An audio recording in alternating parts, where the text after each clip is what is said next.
Good morning. Joining us. We're climbing steeply, whoops, a bit too steeply, steeply out of Venus Moby. Up to the mountains now. 93 miles to go. This is pure mountain from now on. So hopefully no more barbed wire fences. The weather forecast looks very good for some of these sections. We'll see, but let's go. Phew, that was steep. Just what you need in the morning to wake up. Very nice. Gate. I think we're actually following this for a little bit. Faudre Kumani Nod Glass. Okay, laugh at my Welsh all you want. It's a disused quarry.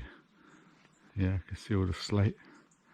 These disused quarry buildings are actually checkpoint 21A on the Cambrian Way. Quite tricky to get out of that quarry. All routes are very steep. I put away the guidebook, put away the GPS. I knew that I had to make this ridge.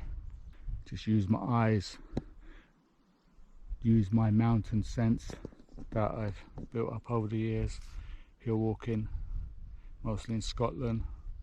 Other walkers left their trace.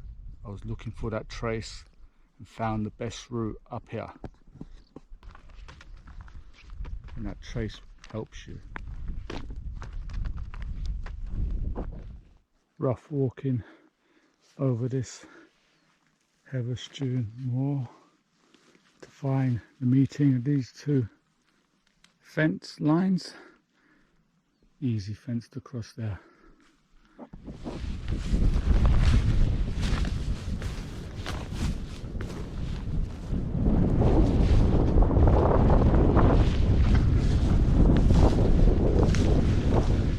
Nice walking through the Heather on this high ridge down to the forest.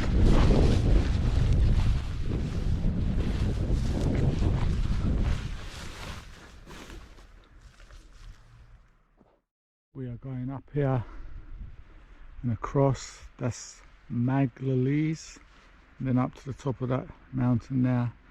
The guidebook says you can bypass this by following the fence the other way, but I'm not bypassing this. This looks like a real adventure up there. Just want to say Cambrian Way is probably not the trail for your brand spanking new design ultralight rucksack, you know, Atom packs, all those kind of boutique backpacks. Even my Mariposa, alright, it's had a few tears in it. It's got over 1,000 miles in it. I've added a few more tears to it thanks to this path because it's overgrown. It's barbed wire fences to cross, blah blah blah. So maybe a more heavy duty rucksack is needed on this trail. Definitely. Look at this now. Path is over there. Man, that is ridiculously steep. This final section I'm using, I'm not fall down here. I'm using the fence to drag myself up with one hand, the other hand on the post. That's steep. I hope the view up there is worth it. So here we have Craig Glass. I think that's how you pronounce it. Torturous path to get here. But it is the route. Look at that. Really steep. Vertical down there. Watch every step. I saw from when I was down there There's a big waterfall there. You can hear it if you listen.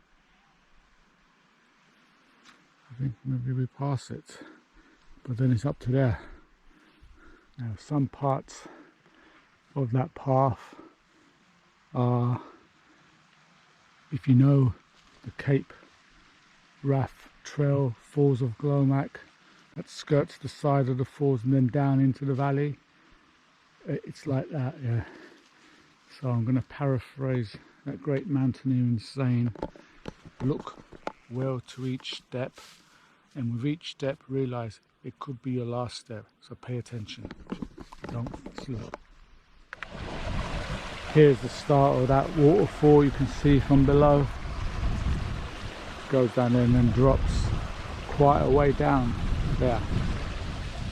There you can see the falls down there. And then a little outcrop here. I dare not go anymore because it goes into nothing now. You can see how steep it is down there. There's the pinnacle. Yeah. That's enough for me. This is the summit of Mean Du, 674 meters above sea level. There are those mountains over there. No cane up here. Obviously the pebble building people haven't got up here. No one gets up here. Only Snowy's got up here. Just seen that. Look at that road snaking away through the valley there. We've got little matchbox cars from up here. Put a grid reference here. Don't know if I'm going that way. I think I'm going this way. Anyway, I'm gonna.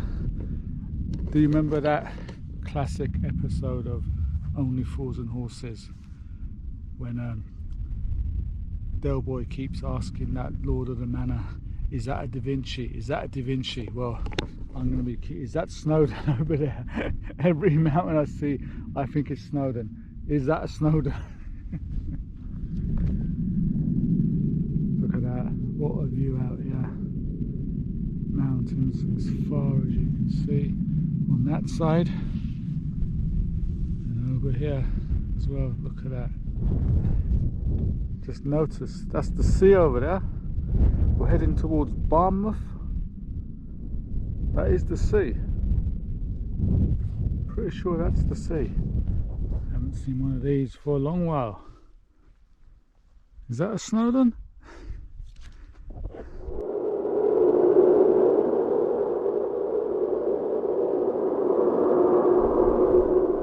Look at that. It looks like an impassable row and rows of mountains, but there is a way, the Cambrian Way, through all that.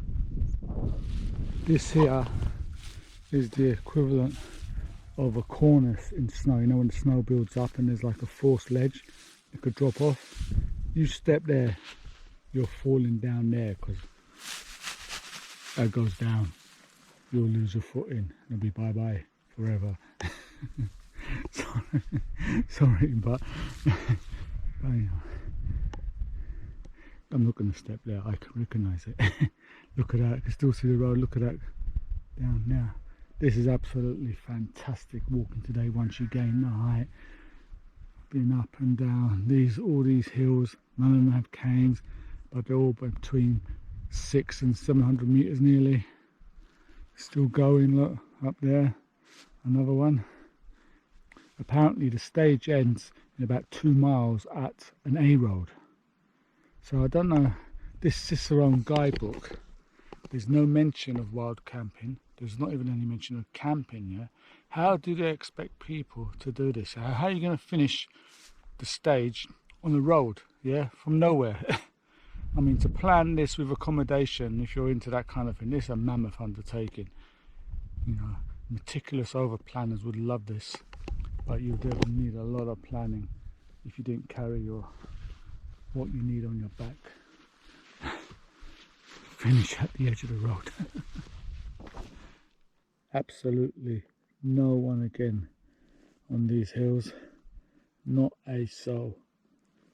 I saw more people on the Cape Wrath Trail. In fact, not are we humanless, we're also sheepless. Not a sheep in sight or sound of them. That's why the grass is free to grow. I'm lying down on the summit of Cribbin 4, no cane, 679 meters, I think. It's 6 p.m. That is 670 meters. That's the next problem. There's a track there, but we're not taking that. We're going zigzagging up the side of the forest. Can you see? And there is a trig point up there. I checked on the map. Look at it. Looks a beast, doesn't it? Big, brooding. Doesn't get the sun on that side. Looks really dark, foreboding. Brilliant. But I'll be on the sunny side. Rather do it now than do it tomorrow when the sun is blistering down on you. It doesn't look quite that bad from here. Maybe a little bit of a scramble at the top, but there is scrambling in the next sections. Lovely. The 60 litre pack. Yeah, 1 or 2 parts down there. It's like an easy scramble. Don't even need to put your poles away, but let's talk about these poles. Long time subscribers remember I had the, what were they called? Something distant carbon. Anyway, they were rubbish. One of them snapped on the Cambrian Way. Rubbish. And I swore that I was going to go for the best, go for Lecky, and if carbon broke again I would ditch carbon. But these are quality equipment. Expensive, but they've taken enough abuse. Coming up to 1,000 miles. Yeah, still going strong. And I like them for this bit here. Now you can use them like ice axes. You can grab them down now and help you on terrain like this, rather than putting them away. Would you look at that? There's the summit. Look at the mountains ahead. I'm going to go and say it now, yeah, because I have enough evidence. I think there's no other trail in Britain that can rival the Cambrian Way in mountain scenery, mountain summits. No other trail. This is the ultimate trail.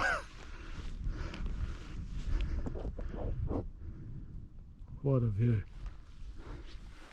I mean, yeah, you've got the Lake District section of the Wainwrights, coast to coast, but that's over in a couple of days.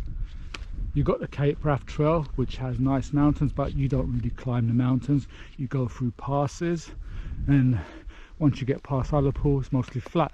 So there's no way it can compare to this. Look at that. Look at that view.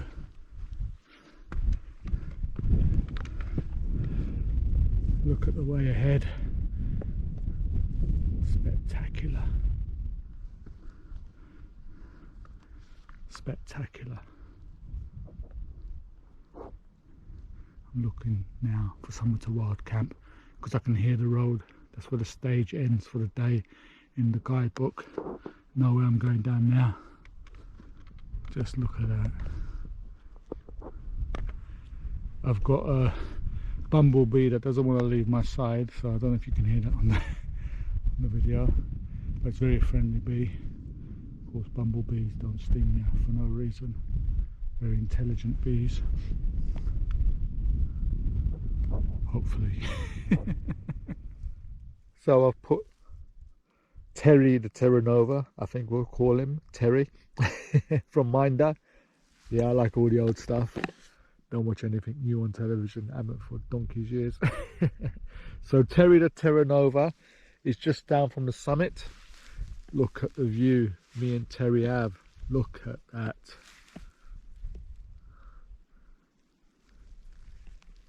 Down there you can see that wind farm. I walked across all that on the access road, or it could be the one further back, but I think it's the first one.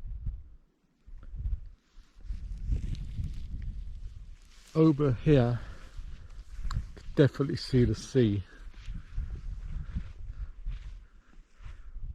I've lost it again. I could see it before. Where's it gone? Maybe I was hallucinating, I don't know. but it's there. It's there somewhere. It's going to be a great sunset over that. See, I've got my tent positioned so I can see that going down. Sorry, I'm not really one for doing time lapses and stuff like that. I like to rest or getting up at the crack of dawn to get a sunrise. Need my rest. Leave that to the overnight wild campers. Plenty of them on YouTube. I can recommend Anthony Payne, if you don't already know, and Dave the Border Rambler. Brilliant wild camping videos. They do loads of sunsets and stuff like that. Anthony Payne is like a professional. Mr. A, I call him. His videos are fantastic. So go and have a look at those channels if you don't know them already. Also, I'm going to need to wild camp on stuff like this. See the grass like this? Because I want that insulation from the ground. Now my Uber-light thermarest bust. I managed to watch a YouTube video today, just now, because there's good reception here. Daz Bass, I've mentioned him before, his channel, but apparently his one had the same problem and he's got a replacement from the thermarest. So I'll see when I get back if I can get it. I don't want a replacement, I want my money back. I don't think they're good enough. I think they're not robust enough. Or I'll have my money back and buy an expert, but we'll see.